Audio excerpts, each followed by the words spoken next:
Hello, I'm Henry. And I'm Trey. And welcome to Marvelous, a Marvel Cinematic Universe podcast, where we go through the entire MCU, show by show, movie by movie, in order of release. And today we're talking about Agents of S.H.I.E.L.D. Season 2, Episodes 11 through 16. But first, we have an important announcement. It's been about a year since we started this podcast, and we love doing it, but it takes a lot of time out of our lives. And we recently started a Patreon to help support even paying for the cost of hosting the podcast, which isn't cheap. And basically what we're saying is we really need some more support in order to continue creating this podcast for you all. Yeah, we decided that we don't want to pay for an entire other year up front if we're paying for it out of our own pocket. So this is to let you all know that we need to reach a goal of $15 per month on Patreon by the end of September. Otherwise, we will be shutting down. Yeah, so for the people who already supported us on Patreon, we greatly appreciate it. We are going to make more specials in the near future, like we said. We're next going to do the first Spider-Man movie or the first X-Men movie. But for now, if you really enjoy this podcast, anything you can do to help support us is a huge help. Yes, any support will be appreciated. But now, let's get to the podcast. Indeed.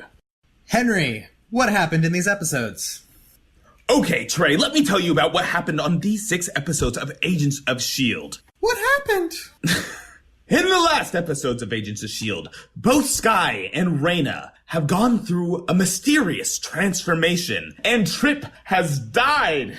The Agents of S.H.I.E.L.D. are suffering from his loss, but Skye herself is also suffering from strange phenomena happening around her. She's afraid and she is terrified. What has happened to her? Meanwhile, Bobby and Mac are planning some mysterious plot against Coulson and S.H.I.E.L.D. What are they up to? What has Skye become? Find out on these episodes of Agents of S.H.I.E.L.D. Dun dun dun. So, the very first thing I wrote down when I was watching these episodes is, why is Raina murdering all of these S.H.I.E.L.D. agents? Oh my god, right? Like, I know she's terrified because she's just transformed into this, like, weird monster creature. And she feels in pain all the time. I think she described it as, like, feeling that her body is made up of gravel scratching around inside of her. But, like, why just keep murdering people? What are you doing? Yeah, it seemed strange to me. Just because there was, like, S.H.I.E.L.D. agents in these hazmat suits not really being a threat to her at that time. And she's just like, I'm killing you, and I'm killing you, and I'm killing you, and then I'll escape. Yeah, like, if they were afraid of her and started shooting at her, and then she fought back, I feel like that would make a lot more sense. For one, it would really instill that people see her as a monster rather than only she sees herself as a monster. And also, it just makes more sense. Yeah, but I guess we're being shown the monster that she now is internally since she looks like it? I don't know what they were going for with this. Yeah, it's also weird that, like, she had such a dramatic transformation, but at this point in the show, we still don't actually know what her power is. Correct. But apparently she can slice people open with a finger now, so I guess that's, like, kind of a power. Yeah, kind of. Like how later in this bunch of episodes, there is a girl whose power is having razor edges grafted into her fingernails. Like, does that really qualify you for the index? Can't you just cut them back off? I completely agree and thought the same exact thing. That girl's appearance makes no sense. Yeah, but yeah. But Skye also gets her own power of quivering. Quivering. Sure, that's one way to put it. I mean, that's how it starts. She starts quivering. Yes. Then she starts shaking very fast, and then shaking other things very fast. Vibration powers! I think you mean quaking. Maybe I do. I do mean quaking. She causes earthquakes. Yeah. I do like everything about Skye's powers in these episodes, though they make her so strong, and it just hurts that they take that away later. That's not a spoiler. They don't use her power later, is what I'm saying. Yeah, that's one of the problems that you end up with in any medium where you give a hero OP powers is you gotta nerf it, or else the plot's always ruined. That's why doing shows about characters like Superman are very difficult, because if they're already able to do everything, how do you actually make them have a struggle? How do you actually make a compelling plot with them? And there's two paths you could take. One, talk about the struggles of being this super powerful person, or nerf them back down to reality so that they're not overpowered anymore. I see what you're saying, but I think if that's the case, they shouldn't have ever made her that powerful to begin with. And I've seen successful shows about Superman and other super powerful people, and it is possible. This is just not the type of show that would go there, so they shouldn't have built up her power like this in the first place. Yeah. I wasn't even saying that Superman is impossible to make a show about. I was just saying it's a little bit more difficult because you have to always keep it in mind. Like, can he win by doing something else? Yeah. But yeah, this show has such a low scale since it's about like the agents of S.H.I.E.L.D. and like the Avengers exist. So you always have to be below the Avengers or else you don't make sense. So it is weird to give her such a powerful power. Though to be fair, she doesn't do anything that impressive during these 6 episodes, except for like the 5th episode we covered, when she pushes like 12 agents with her vibration, like tidal wave attack. Yeah, I mean, she frigging shatters a tree, but just, you can tell from how scary her powers are and the fact that she can cause an earthquake that shakes the entire ground, the entire plane. She can control the vibrations in the water at her fingertips. Like, she is ridiculously powerful right now, and they're using it to scare us and scare her. But the fact that they only use it for this and then don't actually use it in a way that she can use it, it bothers me. Fair enough. And I guess it's a little bit more complicated also since she's based off a comic book character. So they wanted to keep her powers the same as the comic book version. So they already had a structure they were trying to mimic rather than making it like perfectly set for the show. I don't know. Yeah, they just did it wrong. Sorry. In these episodes, it's fine. In these episodes, it's great. We should probably not be talking about that stuff. Yeah. Rewatching scenes like these, like Skye getting used to her powers and being so afraid of it at first, or Mac and Bobby having this secret conspiracy, which eventually leads to, like, the real S.H.I.E.L.D. These plot lines, I feel like, aren't as interesting to watch in retrospect since they're so mystery reliant. And now that I know the mysteries, I'm like, okay, can we just get along? Like, I already know how this ends. But I did really like remembering where Skye's powers came from. And also, on another note, I really like seeing how Fitz and Simmons get back to being, like, buddy-buddy again. Because I forgot how they, like, figured out their mess and became closer again. I think it's really funny that you say that because I felt the opposite.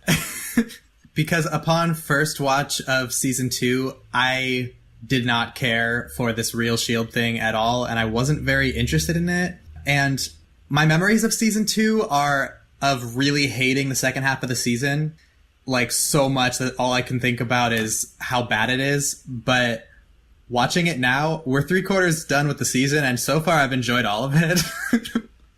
Yeah, I should have been more clear. It's not that I didn't like it. It's just I didn't find it as compelling as I used to, just because it's so mystery reliant. Yeah, but I didn't feel that way. I actually found it more enjoyable since my expectations were so low after seeing it the first time. Well, that's good. I'm glad you like it more. Yes, but I also like seeing Fitz and Simmons actually do something together again. It's nice. Yeah, I mean, they were really, like, not jiving with each other until the last episode in this bunch, where first Simmons was going so crazy about eliminating all the Inhumans, and then Fitz, like, hides Skye's, like, true transformation away from her, and then they go back and forth on who can you trust, and then eventually in the last episode, once S.H.I.E.L.D. is invaded by a new S.H.I.E.L.D. or other S.H.I.E.L.D. or whatever, their bond is restored and they trust each other fully, and Simmons even makes Fitz a sandwich again. I know. It's great. It's just like last season. Oh my god, it's so cute. It's the same sandwich. Yeah. Really quick, I do want to touch back on Reyna a little bit more. How her physical appearance is basically thorns manifested all over her, and she's no longer beautiful, and she hates herself. And she has this monologue with Cal in this episode where she basically says, I cut myself when I move. I can't live as this repulsive creature. And he basically tells her, then don't. Oh, yeah. And then she just goes to a bridge to kill herself. Yeah, and that was really hard to watch after we've seen her be just this, like, really cool, confident, amazing character before now. Yeah, she's always been this super whimsical, interesting character. For sure. And now, like, everything that her life has been building up to is a nightmare from her perspective. And seeing her react to that is interesting. For sure. Though also, his comment to her just... I was thinking about it in context of what her story that she gave about them in the past, which was that he took her and these other, like, orphan children in and raised them and, like, adopted them and cared for them as his own.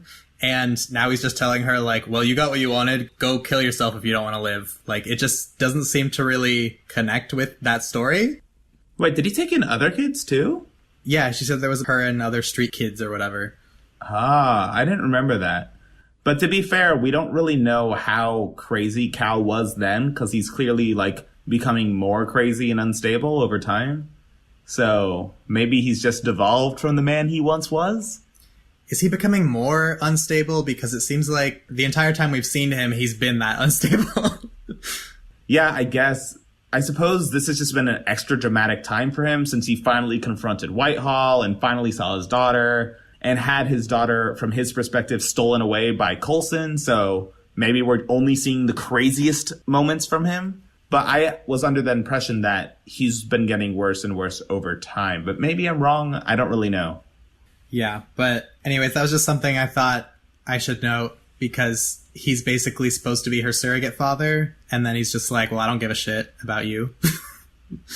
That's making me really want to rewatch the scene because what I was remembering from it was like Cal was the only one that saw her as like this beautiful transformed being, but maybe I'm just remembering it wrong.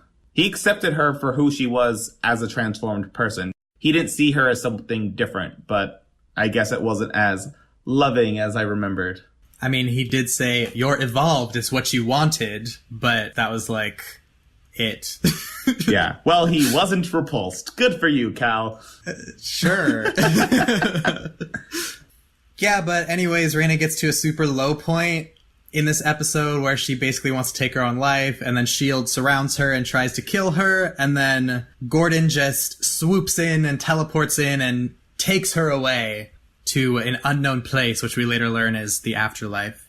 I'm so confused how his powers work. Is he like Heimdall and has some kind of general awareness of the entire world or something? Because, like, right here, he comes to Reyna at just the right moment. Later on, he comes to Cal at just the right moment. And in the 5th episode that we cover, he comes to Skye right when she asks for him. Like, how is he aware of people are and what they're doing and when they need help? Like, is his power just teleporting or is it more? Ooh, they have not explained that yet, or if they ever do, but it's interesting that you point that out because my assumption was that he was operating with other Inhumans who were, like, more sentient, and then they were telling him what, like, when and where. Ah, that's a good point. He could just be talking to other people. But the one where she says, Gordon, I'm ready, does make it seem like it's directly to him. Yeah, and Gordon did tell her, like, when you're ready, I'll know, or something like that. Like, he's aware of her presence. Yeah, I still took that as he could be working with Inhumans that would know. Okay, if I remember correctly, we might get more information about this when we meet the other Afterlife Elders in the next block of S.H.I.E.L.D. episodes, but for now, I'm confused. TBD, hopefully. Yes! One other thing I wanted to talk about in this first episode was their assault on Hydra. Like, this season begins with Coulson out for Hydra with a vengeance. And immediately, in just this one episode, they use Bakshi to kill every single top-ranking Hydra member at once. How did they, like, pull this off the span of 24 hours when they've had to deal with Hydra all the time? How did they suddenly figure out how to kill this many of them at once? I mean, it's genius. Make them kill each other. And I guess, sure, when one of the main leaders died, there was a power vacuum and it led to this situation being possible. But this is crazy. Yeah, for sure. It wasn't every single Hydra head, though, since they mentioned, like, at least one that they hadn't gotten yet. But wait, I thought there was 5 of them. The one that Bakshi met up with ordered all of the rest of the ones to be killed, and then Hunter killed him.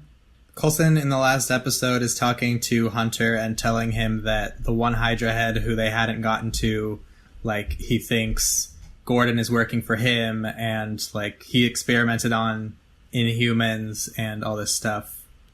Oh, okay. I forgot about that. That's interesting. But to be fair, it's Hydra. If you think you've killed the head, there's probably another group that's, like, just as high level as them.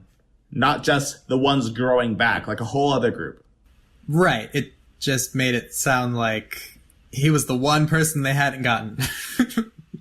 It was just interesting, and it was, like, a cool way to kind of get Hydra out of the picture of this arc. Yeah, no, it was fantastic. I freaking loved it, and I was like, why does this feel like a season finale on, like, the first episode back from vacation? Right? It was crazy. It was so cool.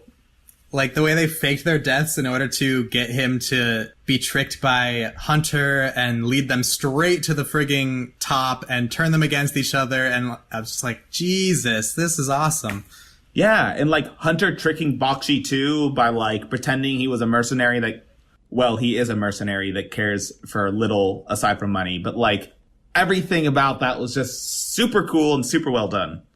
For sure. Though it definitely tied up Hydra rather quickly so that they could focus on other things.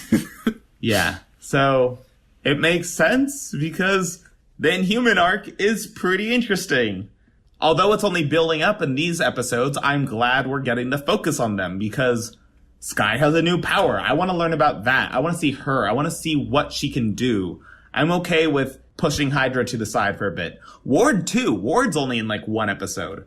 When they focus on him and Agent 33 for 1 episode. Like, I'm glad we got to focus on Skye and the main SHIELD team for a bit. For sure. So in the second episode, we get Lady Sif again. So she did appear again. I forgot. And I like how she forgot also. Oh, dear. See what I did there? Haha, I am funny. Sure, Henry. So I guess this is Sif's, like, most recent appearance in the MCU. Yeah, I think this is the last time she shows up. That's upsetting. Pretty upsetting, yeah. Especially just because this episode's kind of weird. It's just an excuse for them to explain what Inhumans are. Yep. So we have a Kree who comes to Earth because he senses somehow that Inhumans have been reborn on Earth, even though, as we learn later on the Afterlife, they've been being created every few years. But I guess because Skye was awakened with a diviner, it's different. Yeah, the Kree man comes in and basically tells them that one faction among the Kree experimented with other species' DNA during this time of a big, great war among their species. And that this DNA was supposed to be activated with these Terrigen crystals inside these diviners, which causes Terrigenesis to occur, but that the experiments were only really successful among the humans. And this is where I get a little confused about how he explained this, because he says that better Kree came and shut them down, but then later on he says that if the Kree Empire learns that the experiments were a success, that they would be likely to renew them. And I'm like, but if better Kree shut down the experiments, then why would they renew them? Who shut them down? And what? I found it a little confusing. Yeah, I guess the idea behind it was, like, the mad scientist Krees, essentially, who came up with this whole plan.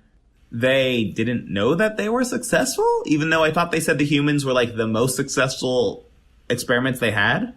So if the Kree of now found out, the new mad scientists of today would restart the experiments? But the Kree Empire would be behind the experiments? I don't know. But then if the Kree Empire is behind it, then who were these better Kree that thought they were abominations and shut them down?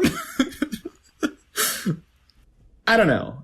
In Agents of S.H.I.E.L.D. and in Guardians of the Galaxy, I feel like we don't have a very good understanding of what Kree are like. Sif just views them as like awful people, and even the good ones that we saw in Guardians kind of seemed rude and stubborn. Like the one that talked to Nova Prime was kind of rude when talking about helping with Ronan. Like, I don't know what to think of the Kree, really.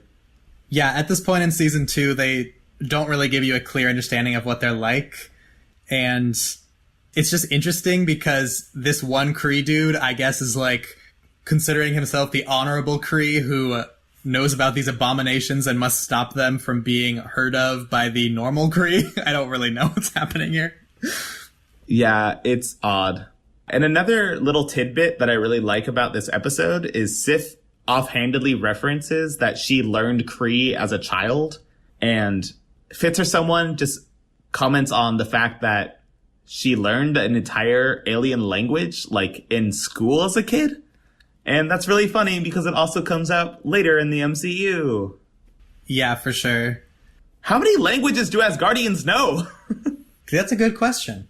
Because if I remember in the comics, I don't know if it's just Thor or all Asgardians. Like, Thor speaks, like, all tongue or whatever, which means, like, he's speaking all languages at all times, and everyone always understands him as if he was speaking their native language or something. So it's kind of strange to me. Like, as far as the MCU goes, I guess Thor knows English, but does he know Spanish? Like, in Thor 1, what if he didn't end up in America? What other languages from Earth does he speak? Yeah, these are questions that it's best not to ask in the MCU. I want to know how many languages Thor knows how to speak. Well, they also speak English on their home world, which is questionable, so... Don't even get me started with that. Same thing with Guardians. Except Guardians kind of makes it work because Quill's shown to have a universal translator in him, so we're seeing it from his perspective, which is in English, I guess? Yeah. But what about the scenes where other characters are talking when Quill's not there? I don't know. But I did feel like the episode kind of hammed in a little bit on how many things Sif knew in her childhood. Like, that one was funny and that was cool, but there were other tidbits of information that she's just like, oh, this piece of information. Oh, I learned this in childhood too. Like, clearly the writers didn't know how else to give that information. Yeah. Among this bunch of episodes, this one is probably kind of the weakest. Actually, I don't know if that's true. This episode is just very strange. And, like, clearly the writers came into this episode with an idea of, all right, we need to explain what the hell happened to Skye so that we can move forward. So there's a lot of exposition, but then there's a lot of just, like, weird extra Sif humor. But is it humor? It's just odd. Indeed, but speaking of Skye, she ends up quaking while the Kree and Sif are there, and her powers are revealed that she is not human anymore. Indeed. And she shoots herself to stop it with an icer. Yes, but not before both Sif and the Kree dude are, like, chasing after her, and everyone is trying to protect her, and they have to fight them. And they end up solving it by wiping the Kree's memory with his own stick. Yep. And then Sif sees her ice herself and is like, well, I guess she'll be okay with you guys. Even though at the end of the episode, she kind of makes it clear with Coulson that she doesn't trust her with them. Like how she explains, like, there's some things in the universe you can't understand, and, like, she makes it sound like you are overestimating your ability to control Skye. So I don't know what Sif really thinks. I don't know. Her comment at the end was really cryptic about, like, you have no idea what's in store for you. And I'm not even sure that it pertained to being able to control Skye. So, unclear. It was very odd. Yeah, but then at the end of the episode, Hunter ends up confronting Mac about him and Bobby's secret, and Mac just flat out knocks him out. Yeah, which is funny because earlier in the episode, Coulson's talking to Mac about recruiting him as, like, an agent, not just a mechanic. And he's like, oh yeah, I don't really like fighting. And then he just beats up Hunter. Yeah, and I guess we didn't really talk about how Coulson wanted to put Mac in the field now because of his size and strength. You're big. Yeah. You should be an agent. Aren't you guys spies? Isn't what you want stealth, not power? Like, what is this? Sword? Yeah. I was like, this feels problematic, but okay. You're big. You're hired. Yeah. Wow, shield standards are really low these days. But then we get to episode 13, where Cal hacks the index and essentially recruits an entire team of supervillains. Including Knife Hands Girl. I know, which apparently is a supervillain power. Yeah, like, it's so weird that they grab her among the other people that they grab, because they grabbed a guy that could knock out anyone just by being heard. They get a guy, I don't really know how the hacking guy's powers work, but they get a super hacker guy. And one more guy, and I don't remember that guy's powers. Super strength. Oh, yeah, super strength. Yeah, and then this girl, I don't even know why she went along with putting things on her fingers when she literally could have just taken out the knives and lived on without things on her fingers. Yeah, it was strange. For Especially sure. because she's the one who, like, talked the most. Why give her the most character development out of this weird bunch of villains? I don't know. It was a weird choice. I don't agree with it. It was intriguing. Yes. But other things that happen in this episode are that Mazek's husband, Andrew, comes to evaluate Skye. He is a therapist and college professor. Yeah. And a cool dude. Yes. It's kind of interesting how his first scene that they show him in, he's talking to one of his students whether the morality of Project Insight was right or not. Oh, really? If I remember correctly, that's what it was. And it's kind of funny to think about that since this is post-Winter Soldier, and I feel like the world should all agree that the answer is no, don't do Project Insight ever. Are you crazy? Well, he might be talking about what Fury envisioned Project Insight to be. Yeah, maybe. I don't remember the specifics, but I thought it was interesting that they had that conversation. That would have been interesting if I had noticed that. Yeah, Trey. I mean, we just went to a class lecture. I was like, okay, he's lecturing. That's all we need to know. Yeah. He's a professor man, doing the professor stuff. For sure.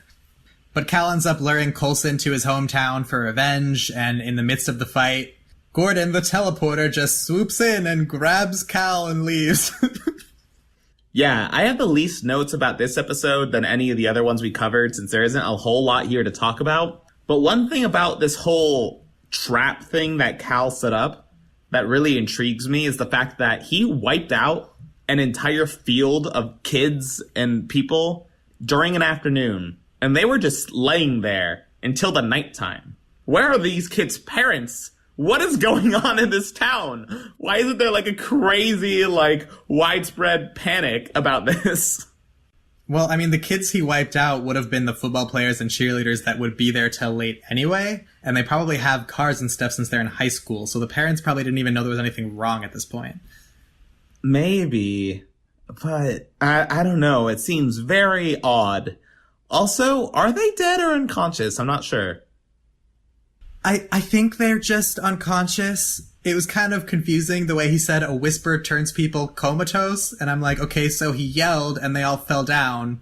So is this just like a temporary coma for all of them? Yeah. Also, the editing for that guy's powers is kind of funny, like how his whole jaw just drops. Oh my god, I hate it. I hate it so much. Yeah, it was gross. I thought the effects could have been a bit better, though. Probably, every time there's an effect like that does that with someone's jaw, I'm like too grossed out to even know anything. Anyways, Skye also gets brought into the field to confront her father for some reason, and they learn that she's not actually controlling her shake, she's directing them in on herself as she fractures her own bones and gets bruises on her arms. Yeah, which has to do with how, like, throughout this episode, we're learning that Skye is controlling her powers. But is she really? Because she had night terrors where she quaked in her sleep, and then she tried to control her quaking, and instead of stopping it, she just directed all the energy inward. So can she control her powers? Even her best methods aren't working. Well, clearly she can't. Wah, wah, wah. Last thing I have noted is that this is also the first mention of real shields. Ah, yes. When Mac tells Hunter about them. What a twist! Which, is that what we should call them in this episode? Just real shield? Since that's how they refer to them? Other shield, whatever. I don't know. Well, we should pick. Shieldius Maximus. No. Which one do you want to do? It's confusing because Real Shield is Coulson's team, but all they call the other shield is Real Shield. I don't know. Let's just call them Other Shield. Okay. Next episode! Ward and Agent 33 are back! Kidnapping a man to fix her face. Indeed. And it's interesting to see their dynamic together because 33 feels so indebted to Ward.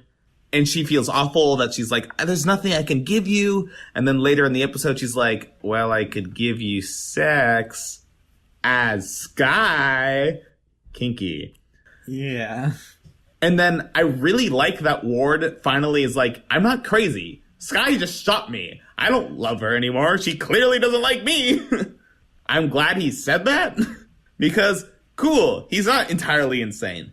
However, it's interesting to see all of this that he's doing for Agent 33 because sometimes it sounds like he really is trying to be a better version of Garrett, like someone who rescues her from this horrible past, who wouldn't manipulate her like Garrett did. But some of the scenes, it seems like he's just manipulating her, and I don't really know what he's doing at this point.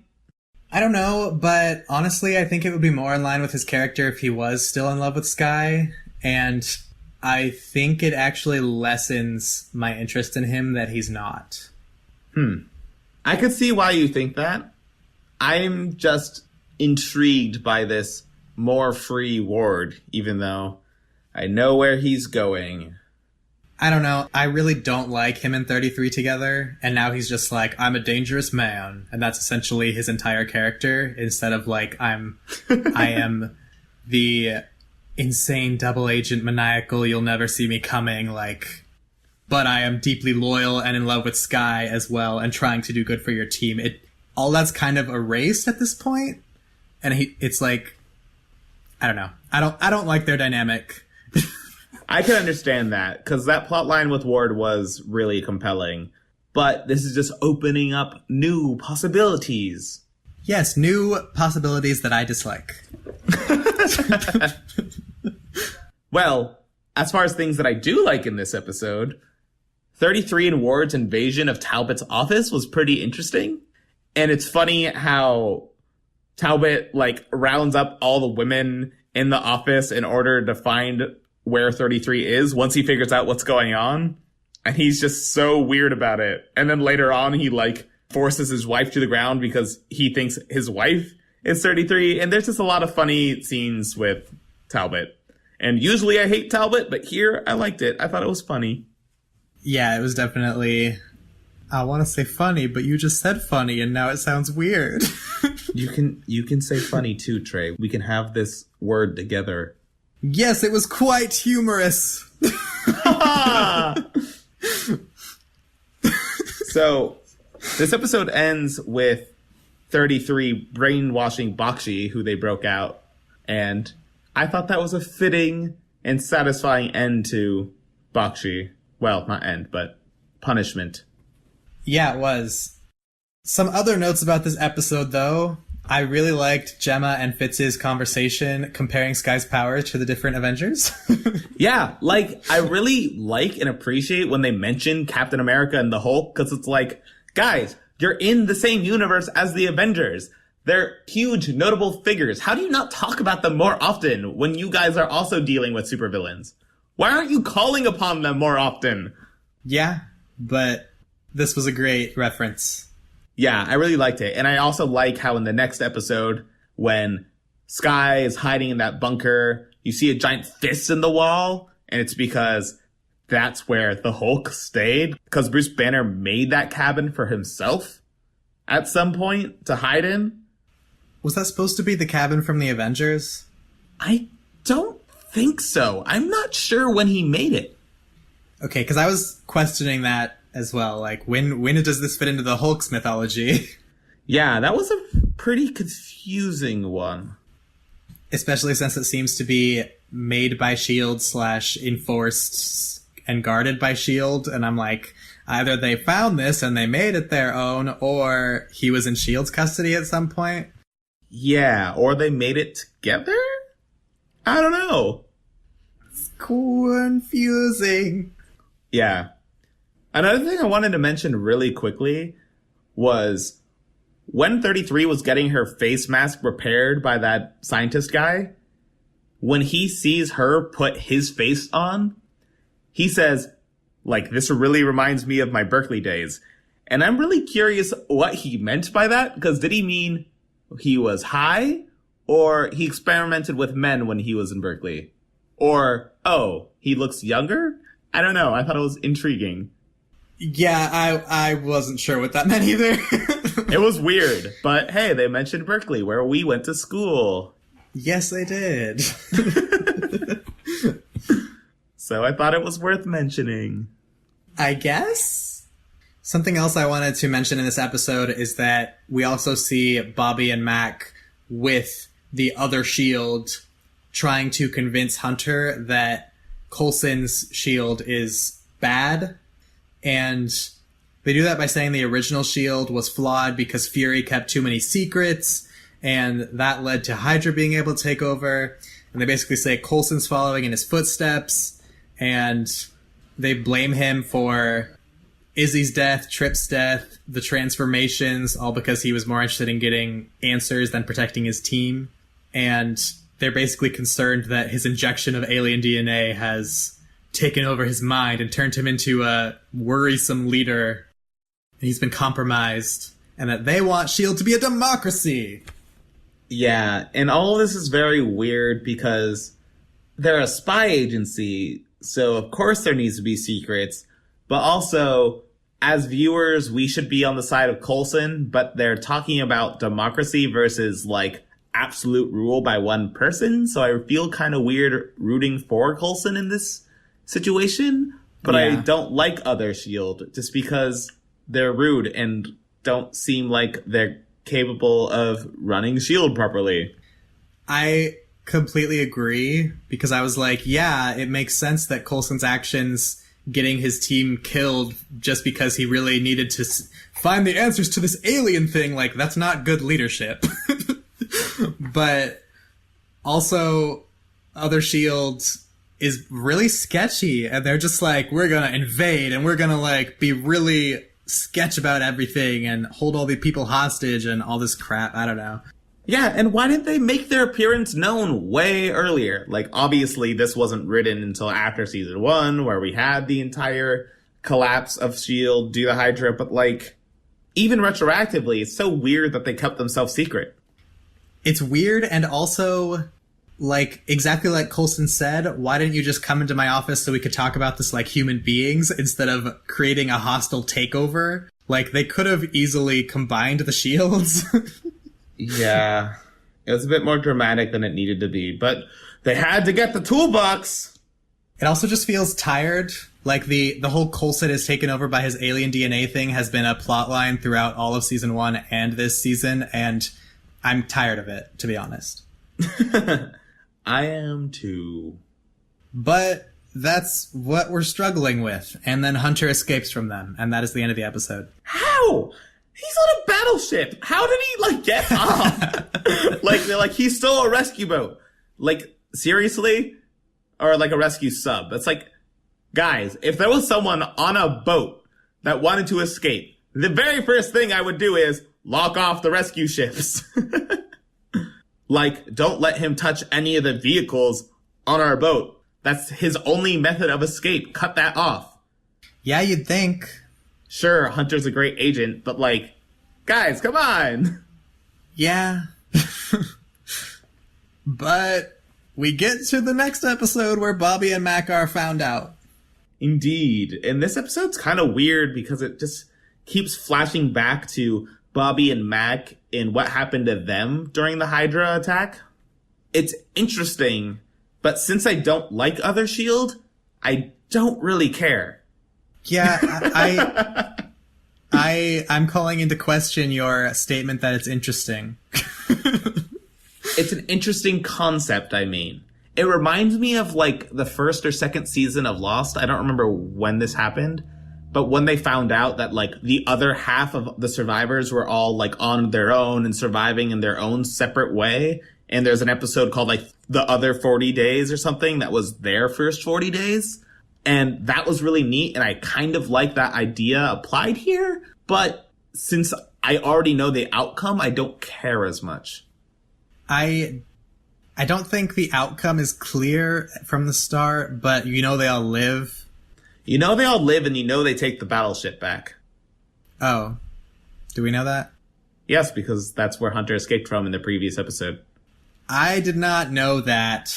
It's the same battleship. Because, like, when Hunter escapes and he runs out that door and sees he's on a giant battleship, it's like, wait, what? How does S.H.I.E.L.D. still have a battleship? Right, I didn't think that. Okay. Yeah, I don't know. I just don't think there's anything very interesting about their flashback, to be frank. It's an interesting concept. It's not very interesting in general, though. Yeah. Yeah. But we do get a Bobby versus May fight, which is way more interesting, though way too short. Yeah, it's definitely too short because it gets cut off by Other S.H.I.E.L.D. invading or EMP or something. I seriously got filled with so much anticipation when I realized that Bobby and May were going to fight. And I was like, oh my gosh, yes, I didn't know how much I wanted this. This is perfect. And then we get a little bit and then it's like over. And I was like, wait, but more. Yeah. It's kind of interesting though, because like, as far as everything we've already seen, it seems like May is like completely above her, like next level. So if we got a longer fight without Bobby, like, cheating through an EMP or something, I don't know how long it would have lasted. I don't think I agree. I think they're supposed to be on similar skill levels, but I do think that May is a little more specialized. But that's why I wanted to see them fight more. True, yeah. I've always had the impression that May is, like, solidly number one. Unless you count Black Widow. Then solidly number two. Sure, but in S.H.I.E.L.D. the show, I think they're supposed to be close, even if May's a little above her. Fair enough. Anyways, Skye meets Gordon at her safe house and hears of other Inhumans that she can join and be one of them. And then he just leaves because he's like, call me when you're ready. Yeah, and it's actually a pretty interesting scene because earlier in the season we see Gordon's transformation and how much of a struggle it was for him. And seeing Gordon talk to her about like how he understands it can be hard at first and confusing, but like reassures her that like there's a place for her somewhere where she can get some guidance so she can understand the transition and get help with it. I thought this scene was really well done and really interesting and just made me want to learn more about Gordon, want to learn more about the rest of the Inhumans, and want Skye to get help so that she could be a cool, superpowered warrior. I agree, it was very well done. Yes. But then Other S.H.I.E.L.D. invades Coulson's base with gas and takes over! Oh no! Except for May, because she finds a gas mask and is smart. Oh yeah, I forgot about that specific detail. And then later on, May breaks Coulson out of S.H.I.E.L.D., so Coulson is on the run! But not only does she break Coulson out, she calls Skye and warns her that they are coming for her, and then Skye fights them. And then knocks away a whole bunch of people, scaring new S.H.I.E.L.D., Other S.H.I.E.L.D., whatever! And she's like, Gordon, come help me! And Gordon's like, yo, I gotcha. Yeah, you're kind of skipping over the part where that one asshole guy from Other S.H.I.E.L.D. is just like, well, I don't care that she's your friend and she's an agent. I'm not going to bring an icer. I'm just going to shoot her with the real gun for no reason at all. Sure, but I mean, throughout this entire arc, they have had Sif, They had the Kree guy. They've had Simmons. They've had other S.H.I.E.L.D. Lots of people be like, these other superpowered people are like crazy and out of control and we should just put them down. So like, that was just a theme throughout all of these episodes, so it didn't really stand out to me at all. He stood out to me as... I mean, I hate characters like that because they're super bigoted and they refuse to listen to reason about anything. Yeah, that's why I didn't like Simmons in the beginning of these episodes, because it's like, ugh, I know this is only happening because you want to, like, raise the tension, but it's really frustrating to see Simmons act like that.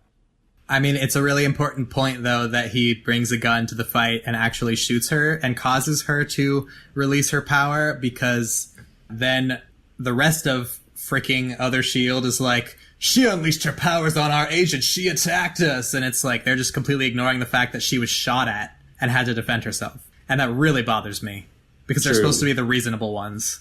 Yeah. And this is why I don't like other S.H.I.E.L.D. Yeah, it's like they're good in premise, and Coulson is bad in premise, but the show is like trying to make us on Coulson's side, and they make other S.H.I.E.L.D. really dislikable. So... Yep. All right, that's what we've got. That sums it up really well. Yeah. So, yeah, Gordon teleports Skye to the afterlife. Yep, Skye is dead now. The end of S.H.I.E.L.D. Wow. Had a good run. And that leads us into the next episode. Where we go to heaven, where Skye meets God and enjoys the afterlife. Yeah, if by God you mean Lincoln. Well, I wouldn't go there, but... Trey, how about you tell me about Lincoln? He's a blonde, semi-attractive dude who's got lightning powers. Lightning Lincoln. He's cool. He's gonna be a doctor. I just love their creativity with his title, because he's called the Transitioner, because he transitions her. I mean, that's their role. It's accurate. It is accurate. And good title, guys. Good title. Although the name is really cheesy, the actual setting of Afterlife is gorgeous and interesting and mysterious. Like this weird place in the mountains where no one knows how to get there. No one knows where it is. It's really cool. Except for if no one knows where it is, how old is this place if Gordon's the only one who can go there and back? Is it only like 20 years old? 30 maybe? Yeah, it's like not even on a map, right? Like it can't be accessed by a non-inhuman somehow. It's like somewhere in the mountains of China or something. Gordon's the only one who knows where it is. Does that mean he like piece by piece transported all the individual stuff slowly over time? Where was his transition? I don't understand the lack of location thing that only Gordon can get there and back. That doesn't sound right, since Gordon was in that same room that they're in when he just got his powers. That's why it's confusing. Did they actually say that? They specify that Gordon is the only one that can get in and out and take people with him. Well, that's now. That's not in the past. So did they have some other random teleporter? Do they just happen to get a teleporter whenever they need one? Did they really say Gordon's the only person who can leave?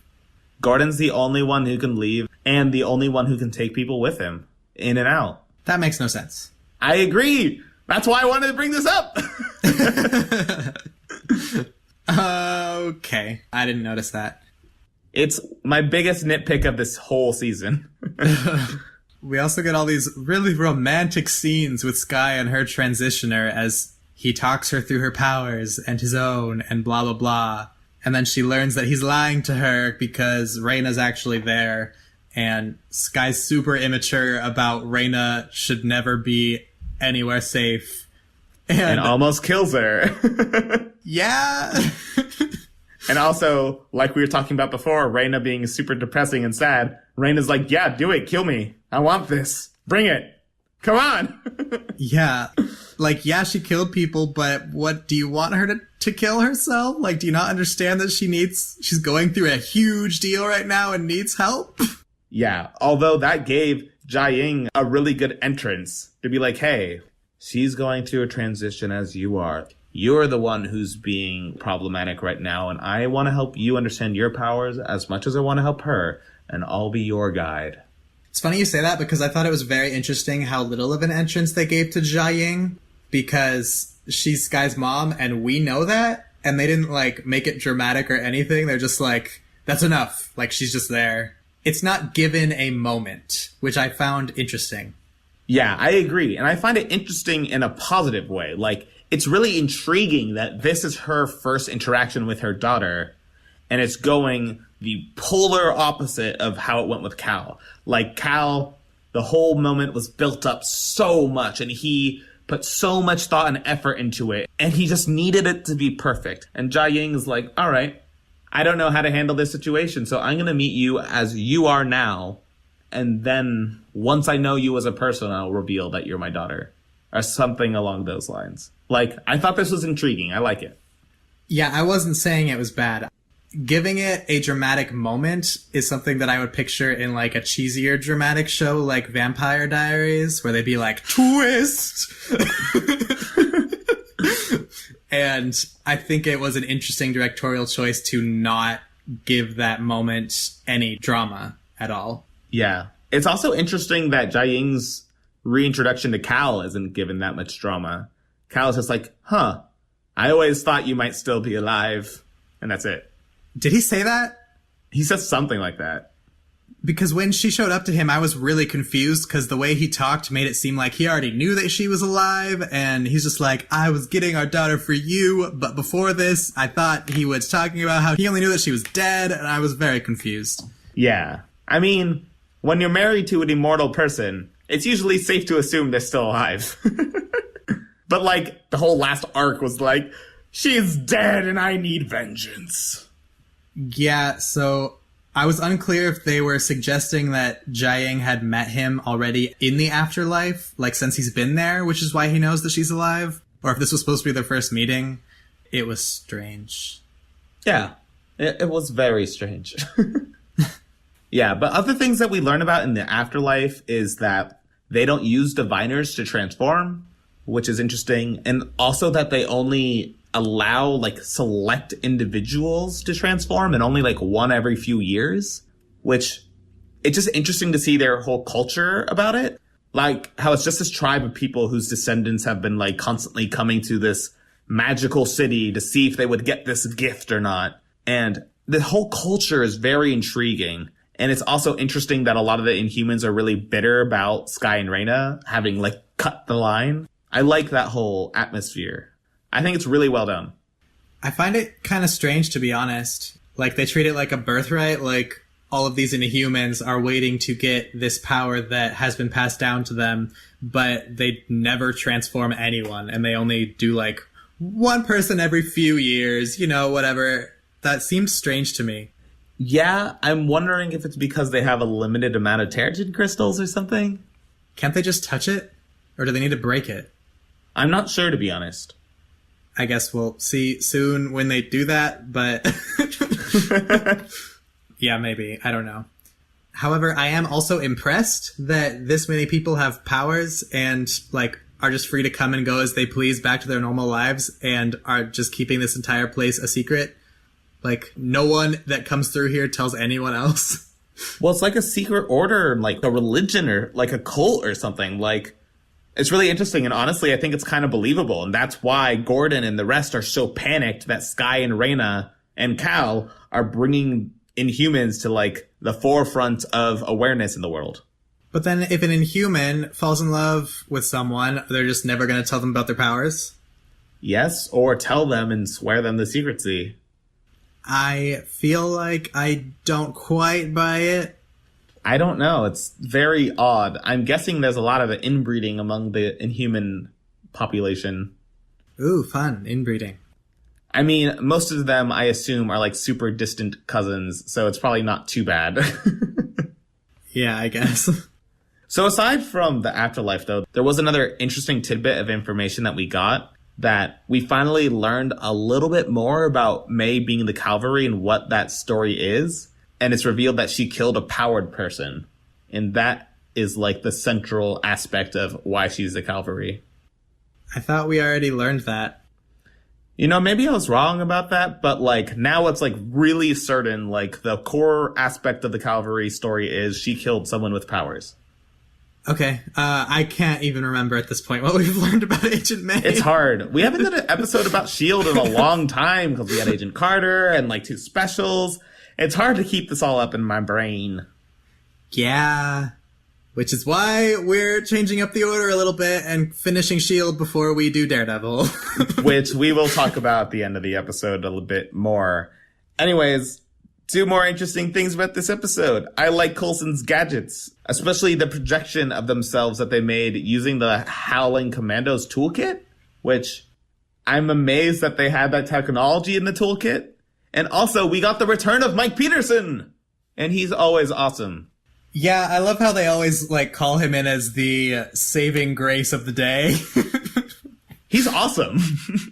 It's like every time they need a superpowered person, it's like, there he is, the savior, Mike Peterson.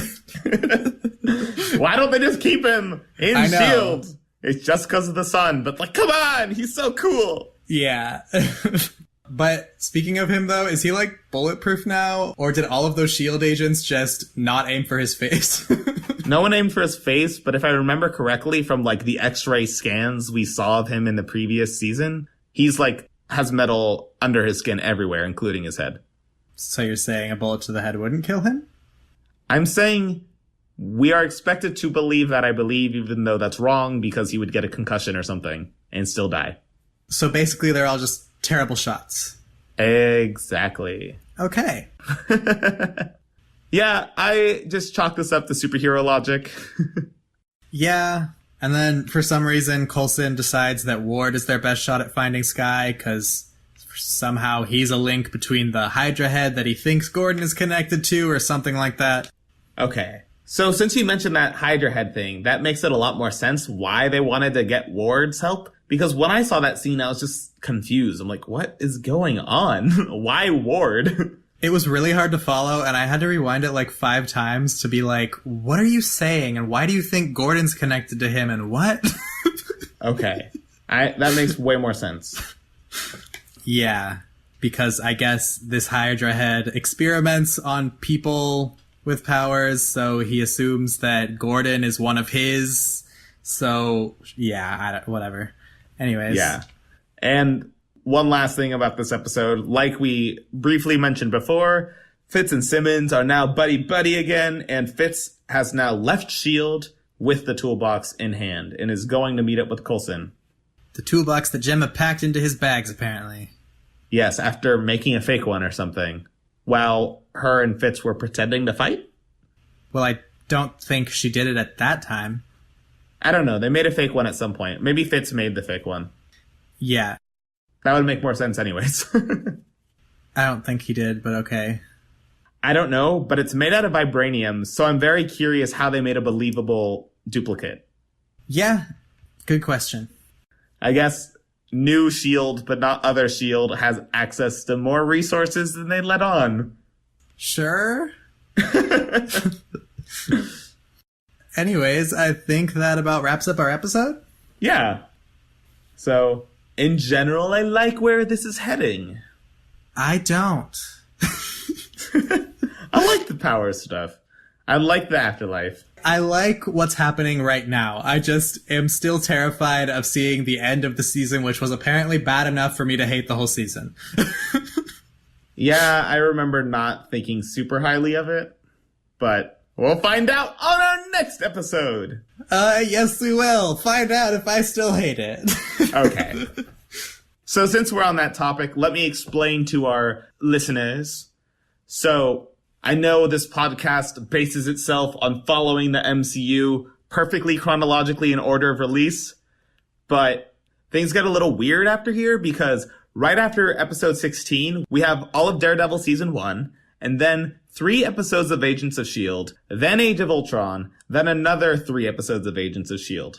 So since we want to cover the rest of this season of Agents of S.H.I.E.L.D. before it leaves our mind, what we're going to do is in our next episode, we're going to cover Avengers Age of Ultron, because some of that stuff is covered in Agents of S.H.I.E.L.D., so we don't want spoilers. Then we're going to go back, finish season 2 of Agents of S.H.I.E.L.D., and then we're going to go to Daredevil season 1. Indeed. So don't worry if you didn't keep up with all of that, because at the end of the episode, we'll always tell you what's coming next.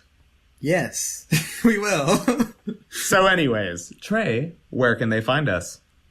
Yeah, you can find us on Facebook and Twitter at Marvelous MCU. You can find us on Instagram at Marvelous MCU Podcast, or you can send us an email at marvelousmcupodcast@gmail.com. And before you go, make sure you like, rate, and review this podcast. Anything you could do to help spread the podcast is a huge help. Yes, and quick shout out to Floral Pineapple, who just left us a wonderful review on iTunes. We really appreciate your feedback. Indeed. And if you like this podcast and would like to help keep us alive, any donations would be appreciated on our Patreon. You can find us at Marvelous MCU. Remember that we're trying to reach $15 a month by the end of September in order to keep going. So even as little as $1 is greatly appreciated. Yep, and if you support us on there, we have a special on Deadpool 2 up there, and we'll be making another one soon. Indeed. So thanks for listening, and we hope you'll tune in next time for our podcast on Avengers: Age of Ultron.